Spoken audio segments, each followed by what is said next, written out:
तो कहानी की शुरुआत 1944 के समय के फिनलैंड को दिखाते हुए होती है, जहां हमें बताया जाता है कि दूसरा वर्ल्ड वॉर खत्म हो रहा है और सभी सैनिक अपने अपने देश वापस जा रहे हैं। इसलिए नाजी सेना को भी फिनलैंड छोड़ने का आदेश दिया जाता है। पर नाजीज फिनलैंड छोड़ने से पहले अपने रास्ते में आने वाली सभी सड़कों, पुलों और कस्बों को खत्म करने लगते हैं। खैर, तभी हम फिनलैंड के जंगलों में कॉर्पी नाम के फिनिश कमांडो को देखते हैं, जो कि अपनी जॉब छोड़कर शांति की जिंदगी जीना चाहता था। इसलिए वॉर खत्म होने के बाद कॉर्पी अपने वफादार कुत्ते और एक घोड़े के साथ जंगल में रहने लगता है। फिर एक दिन कॉर्पी को एक नदी में सोने के कुछ टुकड़े दिखाई देते हैं, जिससे उसे लगता है कि जरूर नदी के आसपास सोने की कोई खदान है। इसलिए वो उस खदान की तलाश करने के लिए हर दिन उस नदी के पास जाने लगता है और सभी फाइटर प्लेन्स को नजरअंदाज करते हुए उस नदी के आसपास गड्ढे खोदना शुरू करता है। इसी तरह कई दिनों तक गड्ढे खोदने के बाद उसे एक गड्ढे में बहुत सारा सोना मिल जाता है, जिसे देखकर वो खुशी से रोने लगता है, क्योंकि इस सोने से उसकी जिंदगी बदलने वाली थी।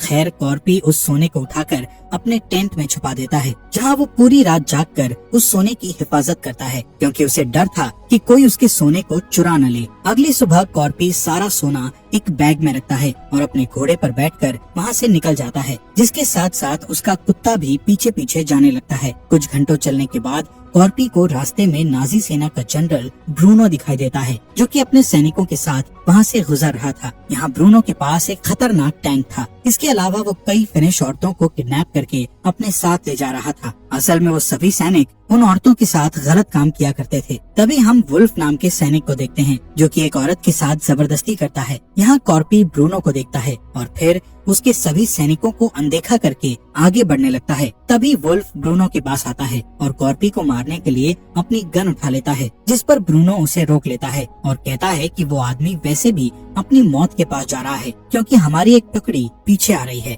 इसके बाद कॉर्पी वहाँ से आगे बढ़ता है, जहाँ उसे कई लाशें दिखाई देती है। असल में नाजी सैनिक लोगों को मारते हुए इस देश से बाहर जा रहे थे, पर कॉर्पी को उन लाशों से कोई फर्क नहीं पड़ता, क्योंकि वर्ल्ड वॉर के दौरान उसने भी कई लोगों की जान ली थी। खैर, थोड़ी दूर जाने के बाद कॉर्पी को एक ट्रक दिखाई देता है, जिसमें 4 नाजी सैनिक होते हैं। वो सैनिक कॉर्पी को घोड़े से उतरने को कहते हैं और फिर उसका बैग चेक करते हैं, जिसमें उन्हें कॉर्पी का सोना दिख जाता है। इसलिए वो सोने को अपने पास रखने का सोचते हैं। तब कॉर्पी समझ जाता है कि वो लोग उसका सोना लूटकर उसे मार डालेंगे। इसलिए वो सबसे पहले अपने कुत्ते से भागने को कहता है, जिसे भागता हुआ देख एक सैनिक उस कुत्ते को शूट करने लगता है, पर कुत्ते को एक भी गोली नहीं लगती है और वो वहाँ से भाग जाता है। इसके बाद एक सैनिक कॉर्पी को बूढ़ा बोलते हुए उसे गोली मारने की कोशिश करता है, लेकिन तभी कॉर्पी अपना चाकू निकालकर उसके सिर पर मार देता है, जिससे उस सैनिक की वहीं पर मौत हो जाती है। तब दूसरे सैनिक बदला लेने के लिए उसके साथ लड़ने की कोशिश करते हैं,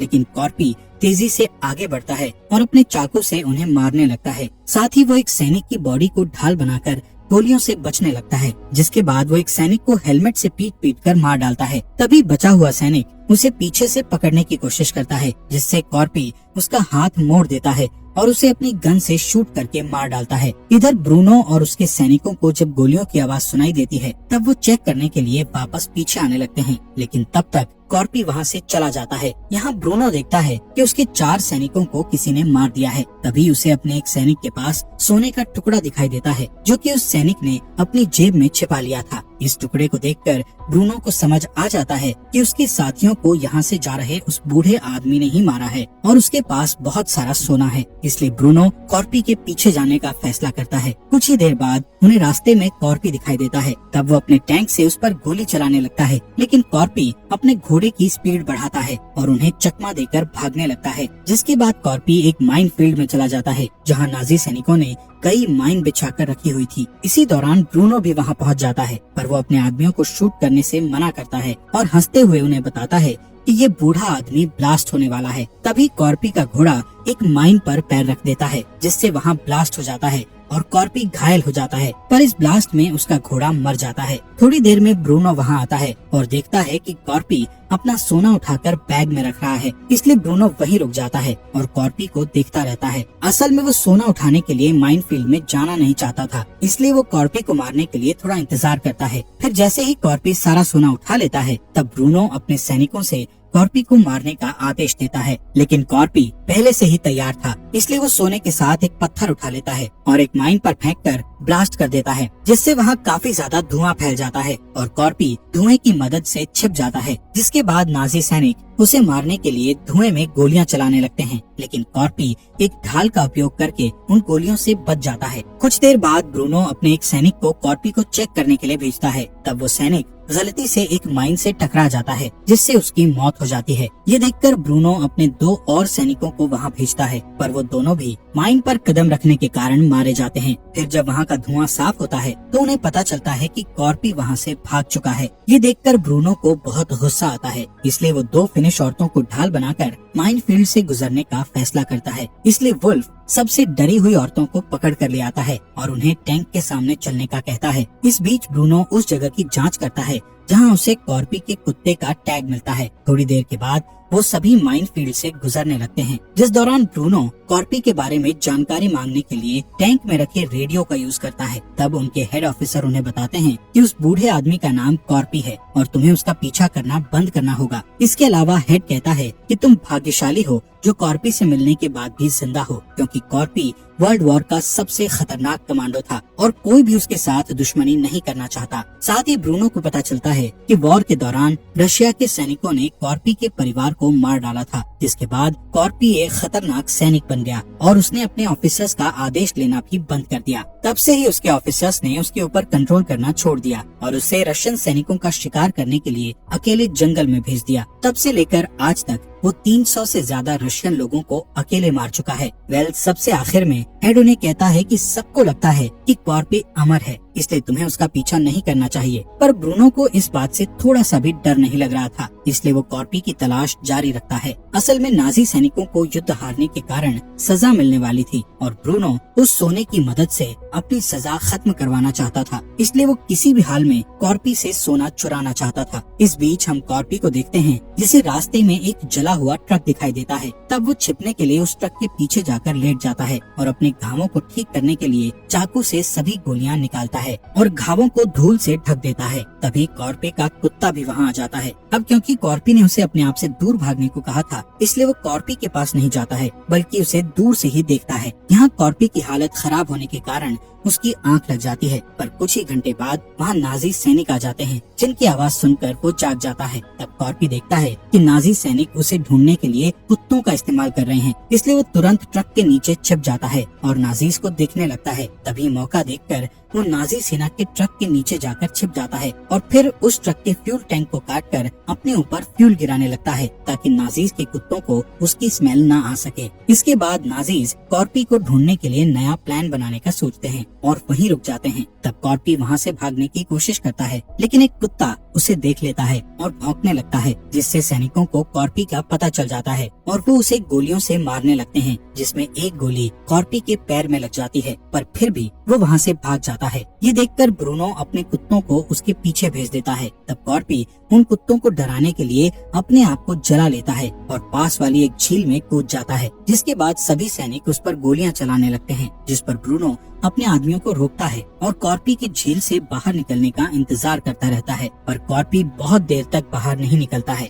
जैसे ही कॉर्पी पानी से बाहर आता है, तब सैनिक उस पर तुरंत गोलियां चलाने लगते हैं, जिससे कॉर्पी वापस अंदर चला जाता है। लेकिन तभी उन्हें पानी के अंदर से ब्लड निकलते हुए दिखाई देता है, जिससे सबको लगता है कि कॉर्पी मर गया है। इसलिए 3 सैनिक सोना निकालने के लिए एक बोट से झील के बीचों बीच जाते हैं, जिसमें एक सैनिक पानी के अंदर कूदता है। तब कॉर्पी उसे पकड़ लेता है और अपने चाकू से मार डालता है, जिससे पानी के ऊपर काफी ब्लड आ जाता है। ये देखकर ब्रूनो अपने दूसरे सैनिक को पानी के अंदर भेजता है, पर इस बार फिर से उसे ब्लड दिखाई देता है। ये सब देखकर तीसरा सैनिक बहुत डर जाता है, इसलिए वो बोट को लेकर वहाँ से दूर जाने लगता है, जिस पर वुल्फ उस सैनिक को गुस्से में गोली मारकर मार देता है। तभी कॉर्पी पानी से बाहर आता है और गोलियों से बचने के लिए उस तीसरे सैनिक की बॉडी को अपनी ढाल बनाकर भागने लगता है। यहाँ ब्रूनो देखता है कि कॉर्पी का कुत्ता झील के किनारे खड़ा होकर रो रहा है, क्योंकि वो अपने मालिक के पास जाने के लिए पानी को पार नहीं कर सकता था। इधर ब्रूनो कॉर्पी के कुत्ते को देखकर अपना अगला प्लान बनाता है।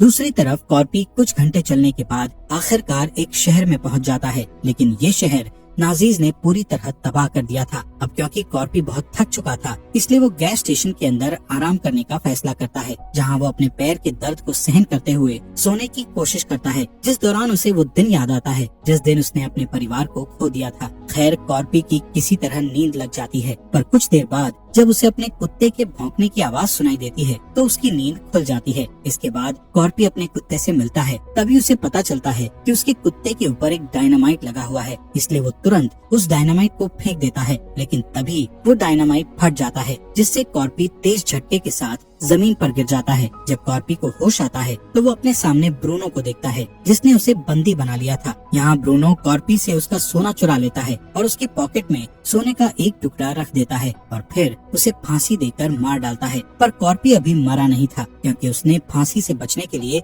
अपने पैर को एक कील के ऊपर रख लिया था। खैर, इसके बाद वो अपने दूसरे पैर को भी कील पर ले आता है, जिससे उसे काफी दर्द होता है, पर इस तरह वो मरने से बच जाता है। वहीं कॉर्पी का कुत्ता अभी भी उसके पास बैठकर उसके नीचे आने का इंतजार करने लगता है। इसी तरह रात गुजर जाती है और सुबह होने पर एक प्लेन उसकी ओर लैंड करता है, जिसकी हवा के कारण कॉर्पी की रस्सी टूट जाती है और वो जमीन पर गिर जाता है। तभी उस प्लेन से 2 पायलट उतरकर बाहर आते हैं और गैस की तलाश करते हैं, जिस दौरान उन्हें कॉर्पी और उसका कुत्ता दिखाई देता है। इसलिए पायलट अपने साथी से उन दोनों को गोली मारने के लिए कहता है, पर वो पायलट उसे मारने से डरने लगते हैं। तभी कॉर्पी मौका देखकर उस पायलट के पैरों पर वार करके उसे नीचे गिरा देता है, जिससे पायलट का सर एक पत्थर से टकरा जाता है और वो बेहोश हो जाता है। इसके बाद दूसरा पायलट वहाँ आता है। तब कॉर्पी मौका देखकर उस पर एक ईंट से वार करता है और उसे जान से मार देता है। यहाँ कॉर्पी को लगता है कि अब वो अपना सोना कभी भी वापस नहीं ला पाएगा, इसलिए वो ब्रूनो का दिया हुआ छोटा टुकड़ा वहीं पर दफन कर देता है। तभी वो दूसरे पायलट को हिलता हुआ देखकर समझ जाता है कि वो अभी जिंदा है,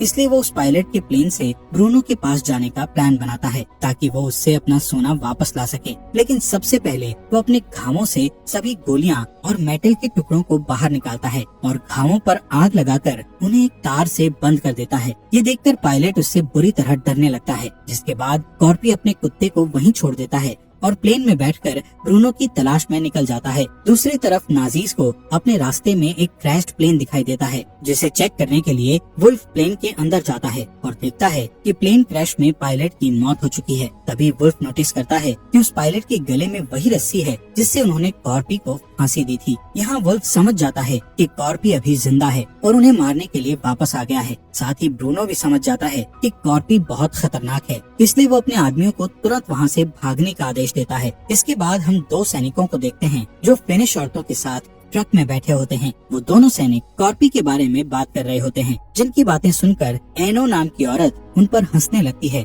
और उन्हें बताती है कि कॉर्पी को कई रशियन सैनिकों ने मारने की कोशिश की थी, लेकिन आज तक कोई भी उसे नहीं मार सका, क्योंकि कॉर्पी किसी भी तरह बच जाता है और फिर अपने दुश्मनों को ढूंढकर उन्हें मार डालता है। इसके अलावा एनो उन्हें बताती है कि कॉर्पी को फिनिश लैंग्वेज में सीसू नाम से बुलाते हैं, जिसका मतलब बहादुरी होता है और कॉर्पी कभी भी हार नहीं मानता है। यहाँ एनो समझ जाती है कि अब सभी नाजी सैनिक कॉर्पी के हाथों मारे जाएंगे, इसलिए वो बहुत खुश होती है। तभी अचानक कॉर्पी एक सैनिक को मारकर उसे नीचे फेंक देता है और जब दूसरा सैनिक ट्रक से बाहर देखता है तब कॉर्पी उसे बाहर खींचकर जमीन पर फेंक देता है, जिससे वो सैनिक टैंक के नीचे आकर मारा जाता है। यहाँ एनो मरे हुए सैनिक का हथियार चुराने की कोशिश करती है, लेकिन उसी समय कॉर्पी ट्रक के अंदर आ जाता है, जहाँ ट्रक में फिनिश औरतों को देखकर वो समझ जाता है कि नाजीज ने उन्हें किडनैप करके रखा है और वो सभी निर्दोष हैं। इसलिए वो एनो को हथियार दे देता है, जिसके बाद कॉर्पी ट्रक के ऊपर चढ़ जाता है और ड्राइवर को मारकर उसे नीचे फेंक देता है,